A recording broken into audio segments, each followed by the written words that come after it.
lie that Germans cooked Jews to make soap from them. It was a lie, and it was institutionalized. No, not a lie. Not a lie. It's a mistake. That's true. They made lampshades and they cooked soap. It's true. Ask the professor. Excuse me. Ask the professor. Historians make mistakes. Everybody makes mistakes. We're always refining our knowledge. And some of these things come down and they don't turn out to be true. But let me tell you what I think is going on. This is not true. Tell her Let me tell you what I think is going on. Because and ask why they're doing that to this woman. Why have they taught this woman to believe the Germans cooked? Did you see them yourself? I was 7 months in Auschwitz. I lived near the crematorium as far as I am from you. I smelled, you would never eat roast chicken if you would have been there. Because I smelled 24 hours roast chicken and lampshades. Let's get to the bottom of one thing. She says soap and lampshades. Yes. The professor says you're mistaken. You know what? Even the Germans admitted that they had lampshades from... Right. Do you have any empathy at all? Why would anyone do this to her? Are you concerned about the pain that you cause this woman? Sure. Yeah, but why should we Accepting the ignore... virtue of your motives here. Why should we ignore the Germans who are accused of this despicable story? So in other words, you feel I that... was 7 months there. If you are blind, somebody else should see it. I was 7 months there. So what? What does that have to do with soap? No soap. No soap? No soap, no lampshades. Let her finish one story. Yes. Listen, the professor says you're wrong, that's all. No, he wasn't there. Oh, They And the certainly... Germans themselves said that. And the people who were there 4 years before me said that. That you should know that don't use that because that could be your mother's. A doctor of history, Occidental College, he says you're mistaken. They burnt bodies in masses. Great. And we'll be back in just a moment. We're joined by Edith Glick, who was taken to Auschwitz at age 17 with your mother and your 3 sisters. That is your sister, with whom we've been speaking here just a moment ago. She is, and you then, are the only survivors of your family. What would you want to share with us, Mrs. Glick? You've heard the testimony of Mr. Smith. Yes, I'm not shocked because I have heard it before. But when we arrived in Auschwitz, we were 4 sisters and 1 brother, and my mother, who was 39 years old. And my brother was taken on they separated the male from the female right away. And then I can still see Mengele was standing there. Joseph Mengele. Yes. He was standing there. He had a vest on, and he was pointing with his fingers which way to go. They separated the young from the old.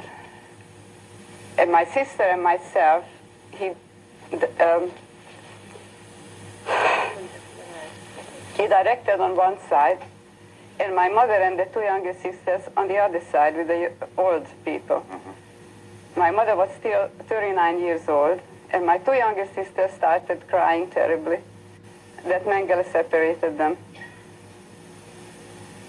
So Mengele didn't want to have a big commotion. Sister, that is good that my mother went on that side with them because they need her more than we did because we were older. And when we arrived in the middle of the night in Auschwitz, we saw that big flame far away and a big chimney that smoke was coming out.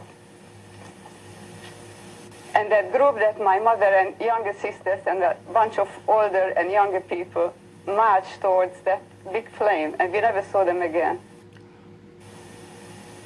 And afterwards, people who were there 2 or 3 years before us was telling us, do you think that you're going to see your family again? They are in that smoke already. They are burning. So we thought that they are there such a long time that they lost their mind already. And we didn't believe them.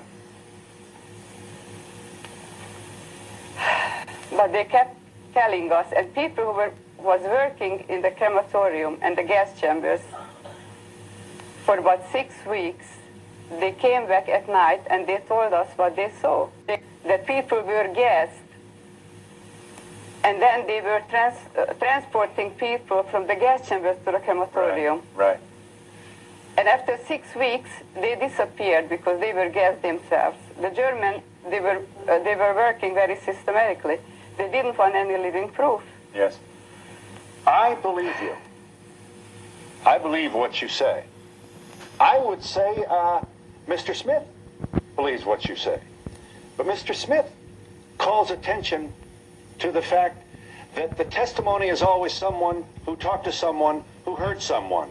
And that is why I think we need a much more informed, organized coalition of historians who care about this dark chapter of the 20th century to speak to this. I mean no disrespect to you, Mr. Sherman. No, in fact, but you know, that's why I'm here. I am struck by the fact that the last thing you worked on was shooting down the creationists. I mean, where are the people whose commitment to the ideal of never again, the people who built the museum in Washington, the proud people who put together the Simon Wiesenthal Center in Los Angeles, can, in my opinion, no longer continue to ignore this man who is creating all kinds of theater on campuses across America by doing nothing more than asking for them to take his money so that he can put an ad in their campus newspaper. I think the memory of those who died is honored by a stand-up debate with this man who claims... Well, that's why she's very courageous to come here, and she's one of 10,000 bits of data that proves the Holocaust, and we're glad you're here. We'll be back to let this audience in this program in just a moment.